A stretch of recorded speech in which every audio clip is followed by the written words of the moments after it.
परम आराध्य देव कटकटवासी प्राणधन श्री नंगली निवासी भगवान जी के पावन पवित्र चरणों में कोटि कोटि वंदन। परम पूज्य श्री स्वामी जी महाराज जी के चरणों में कोटि कोटि नमन एवं मंचस्थ सभी परम आदरणीय परम सम्माननीय संत महापुरुषों के चरणों में कोटि कोटि नमन एवं अपने अपने भाव को लेकर के आए हुए प्यारे प्रभु प्रेमियों,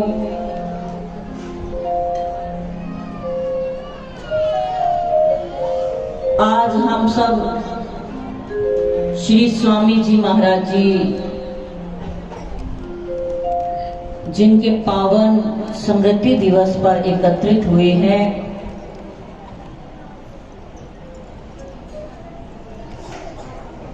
और काफी समय से हम सब महान पुरुषों के वचनों को प्रवचनों को श्रवण कर रहे थे और अपना जीवन धन्य कर रहे थे। तो ये बहुत ही सौभाग्य की बात होती है कि हमें ऐसा संत समागम मिल जाए। सुनी समझी जन मुदित मन, मझी अति अनुराग, लही चारि फल अछत तनो, साधु समाज पर याद। गोस्वामी तुलसीदास जी ने बताया है कि जो इस संत समाज रूपी तीर्थ राज का प्रसन्न मन से श्रवण करते हैं और इस गंगा में गोते खाते हैं, वो चारों फल को प्राप्त कर लेते हैं, धर्म अर्थ काम मोक्ष। तो आप सब हम सब इस साधु समाज रूपी तीर्थ राज का प्रभाव ले रहे हैं और वो प्रभाव लेकर के ही जाना है। जब जब इन महान पुरुषों की स्मृतियां हृदय पटल पर आती है तो ऐसे लगता है जैसे लाखों करोड़ों जैसे अगरबत्ती की सुगंध होती है, जैसे लाखों अगरबत्ती लगा दी जाए उसकी सुगंध फैल जाती है, उससे भी ज्यादा वो सुगंध मन मंदिर में आ जाती है। और ये जो आंखें हैं इसमें ऐसा प्रतीत होता है कि जैसे कोई ज्योत जग जाती है। ये उन महान पुरुषों की स्मृति का जब ये दिन आता है उस समय का नजारा कुछ और ही हो जाता है। ऐसे झोंके आते हैं अपने अंदर जिससे जीव अपने मन से ही आनंदित होने लग जाता है। तो ये सत्संग का प्रभाव है, संत महान पुरुषों का प्रभाव है। नहीं तो इतना समय आप सब लोग टिक नहीं बैठ सकते। अगर आपको घर में बिठाया जाए कि 4 घंटे बैठ जाओ चौकड़ी लगा करके, आप सब बैठ नहीं सकते। लेकिन ये सत्संग का प्रभाव है, ये संत समाज का प्रभाव है जो हमें बिठाए रखता है।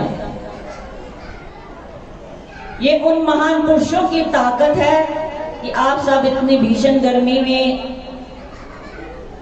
की परवाह न करते हुए उनके दरबार में पहुंच रहे हो। अब तो बहुत सुविधा हो गई है, अब तो कोई भी कठिनाई नहीं, गाड़ियां खुद नीचे आ जाती हैं लेकिन आज से 20 वर्ष पहले ऐसा आलम नहीं था। बड़ी मुश्किल से दुर्गम रास्तों से होकर के सब संत और सब संगत आया करते थे, और फिर भी मन में वो उत्साह, वो प्रेम, वो श्रद्धा होती थी कि हमने अपने गुरुदेव के द्वार पर जाना है। लेकिन समय का प्रभाव और उन संतों की कृपा कि आज देखो सभी सुविधाएं हैं और उनके स्थान पर मेले लग रहे हैं। तो ये संतों की कृपा होती है जो जंगल को भी मंगल बना देते हैं। ये विहंगम ऐसा बियाबान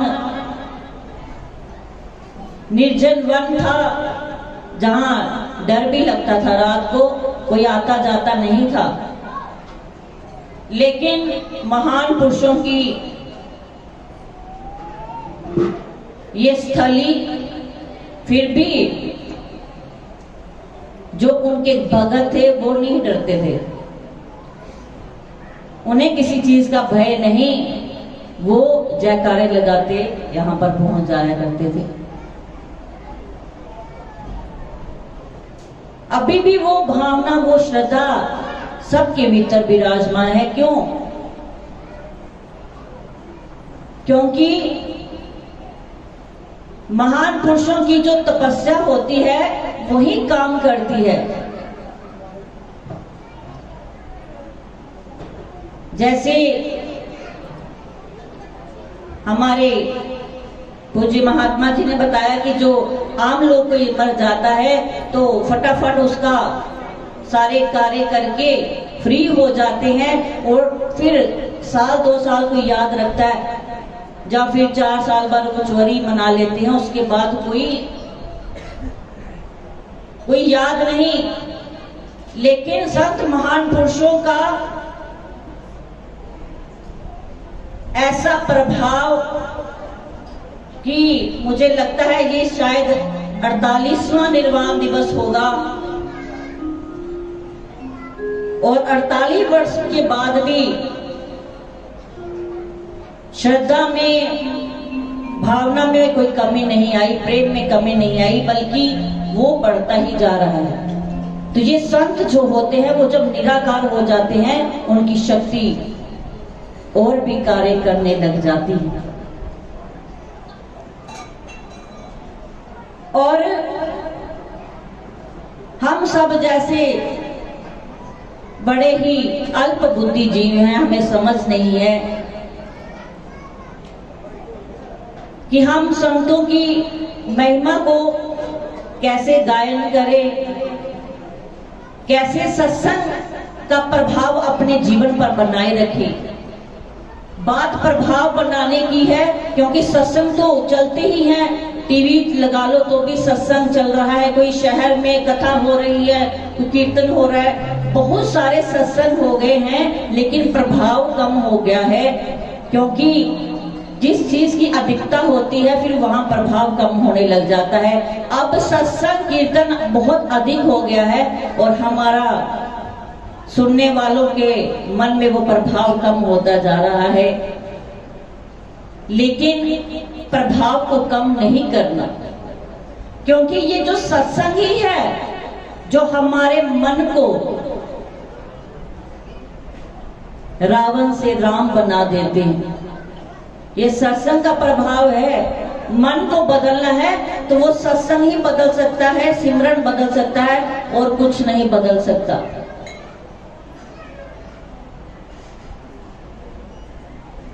तो संत महान पुरुषों और ये जो स्थली है जहां पर बहुत सारे संत आए हैं, सभी ने दर्शन किए होंगे, और कितने मुश्किल रास्तों से होकर के आते थे। वयोवृद्ध संत भी जहां पर पहुंच जाया करते थे। हमें याद है परम पूज्य श्री स्वामी जी सरंद वाले, उन्हें पालकी में लाया गया था अंतिम समय में, और उनकी वहां सड़क से लेकर वो पहाड़ के नीचे पालकी पर आए,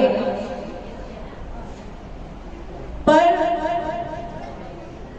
फिर भी वो आए, शरीर अस्वस्थ था, लेकिन इतनी रूहें जिनका प्रेम उन्हें खींच कर ले आया करता था। परवाह न करते हुए महान पुरुष पहुंचते हैं, क्यों? हमारे कल्याण के लिए, परोपकार के लिए।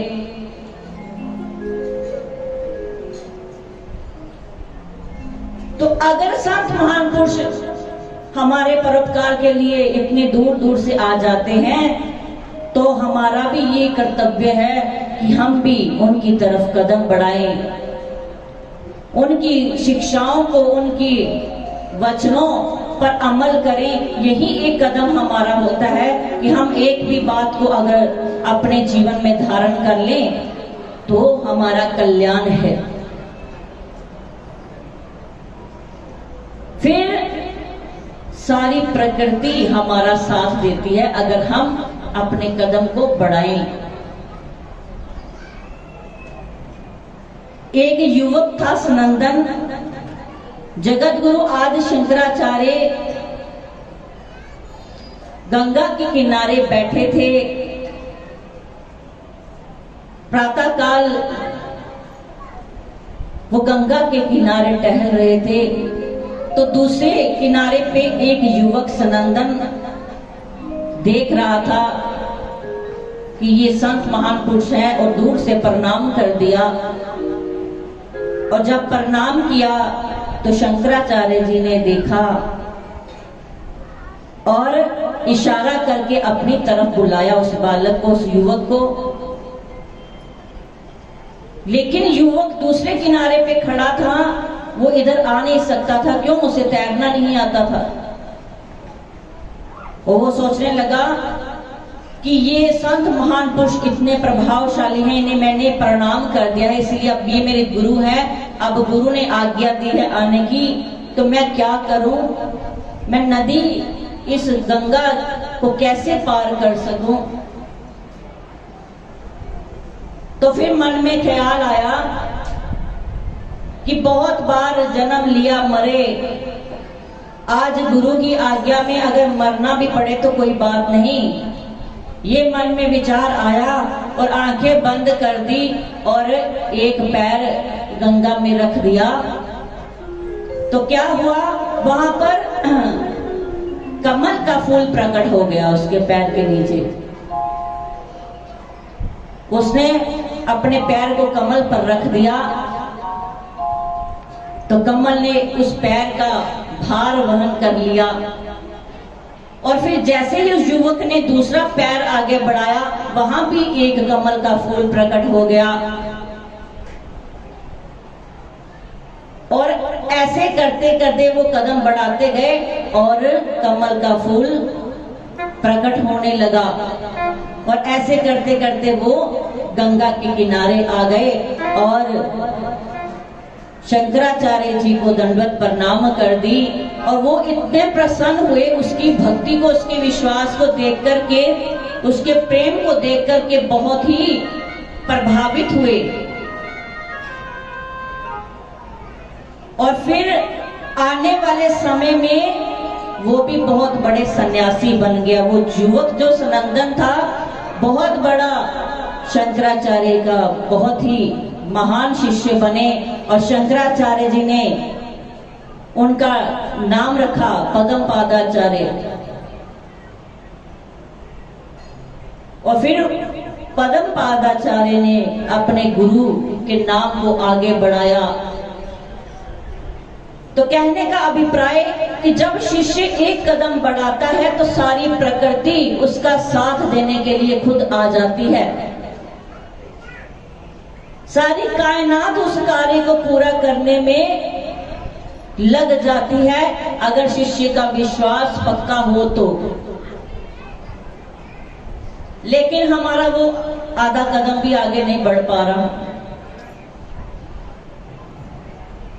वही कहना संत महान पुरुषों का कि हम कृपा वही मांगते हैं कि कोठी बंगला गाड़ी पोते पोतियां ये वो धन, ये कृपा मांगते हैं, क्योंकि आज ऐसा समय आ गया है जिसके पास पैसा है, जिसके पास धन है, वो चाहे कमला भी हो पर वो सियाना है।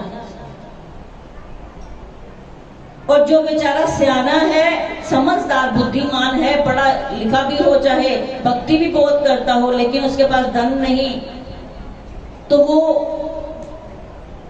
सोसाइटी में खड़े होने के काबिल नहीं है आजकल के युग में। लेकिन उस परम शक्ति के सामने ऐसा नहीं चलता। उसके सामने कोई मतभेद नहीं। वो कभी भी किसी के लिए भी उनके मन में ऐसी भावना नहीं आती, क्योंकि उनके लिए सब समान है।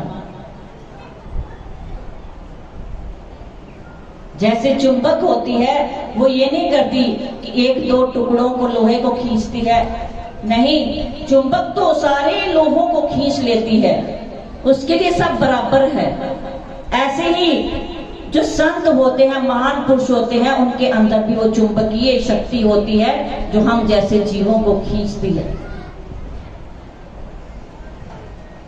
बस हमारा समर्पण, हमारी पात्रता ऐसी होनी चाहिए कि हम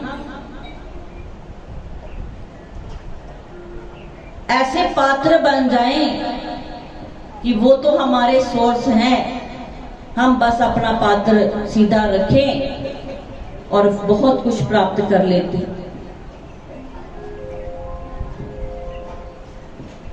और ये गुरु के नाम से ही संभव है, क्योंकि हमारी चेतना क्रियाशील नहीं है।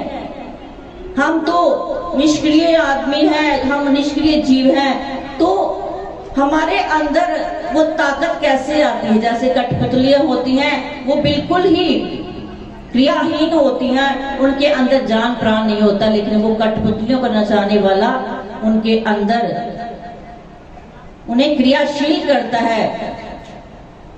उसकी डोरी उसके हाथ में होती है, वो नचाता है। ऐसे ही हम सब जीवों के अंदर चेतना जगाने वाले हमारे सतगुरुदेव हैं। उनका जो नाम शब्द है, नाम शब्द ही ऐसी ताकत है जिससे जीव जुड़ जाता है, बहुत कुछ प्राप्त करता है। जैसे मीरा एक महलों की रानी, तो क्या देखती है बचपन में? उसने बचपन में देख लिया कि बाहर कोई शादी हो रही है, घोड़े पे दूल्हा बैठा है, तो माँ को कह दिया कि माँ ये कौन है? तो माँ ने कहा ये दूल्हा है। वो कहते दूल्हा क्या होता है? छोटे बच्चों को पता नहीं होता। तो वो कहते जो लड़की का पति होता है वो दूल्हा होता है। तो फिर मीरा ने कहा मैं भी तो लड़की हूं, फिर मेरा दूल्हा कौन है? तो माँ के लाख समझाने पर भी वो नहीं समझी। तो माँ ने तंग आकर के उनके घर में भगवान कृष्ण की मूर्ति पड़ी थी, वो आगे लाके दी, ये तुम्हारा दूल्हा है। तो उसी दिन से मीरा नाचने लगी और कहने लगी मेरे तो गिरधर गोपाल दूसरों ना कोई, जाके सिर पर मोर मुकुट वही मेरे पति सोई। तो मीरा ने उसी दिन से भगवान कृष्ण को पति मान लिया। लेकिन ये ज्ञान माँ ने दिया, जैसा उसे समझाया गया वो उस पर चलती रही। लेकिन जो ज्ञान का प्रकाश था वो उसे बाद में मिला, जब मीरा ने गुरु धारण किया। संत रविदास जी ने जब ज्ञान का प्रकाश दिया तो मीरा से मीराबाई बन गई। फिर मीरा के मुख से क्या निकला? पायो जी मैंने नाम रतन धन पायो। जब नाम रतन धन पा लिया तो मीरा उसी आनंद में खो गई। जब गुरु ने प्रकाश दिया, ज्ञान का प्रकाश दिया, तब उसी प्रकाश में वो मीरा से मीराबाई बन गई। तो कहने का अभिप्राय ये है कि गुरु ही हमारे अंदर वो प्रकाश फैला देते हैं जिससे हमारा जीवन प्रकाशवान हो जाता है। तो ऐसे संत महान पुरुष, तपस्वी महान पुरुष, बड़े बड़े महान पुरुष इस धराधाम पर आए हैं और समय समय पर आकर के उन्होंने सोई हुई रूहों को जगाया है। तो हमें आज के दिन ये सोचना चाहिए, निरीक्षण करना चाहिए कि हमने उन महान पुरुषों से प्राप्त क्या किया है, क्या अपने जीवन में धारण किया, किन्हीं बातों पे हम चले, इसका निरीक्षण करना चाहिए, आत्म निरीक्षण करना। हम दूसरों का निरीक्षण करते रहते हैं, दूसरों का टेस्ट लेना बहुत आसान होता है, लेकिन खुद का टेस्ट लेना बहुत मुश्किल है, क्योंकि डॉक्टर भी कहते खुद का इलाज नहीं कर सकता।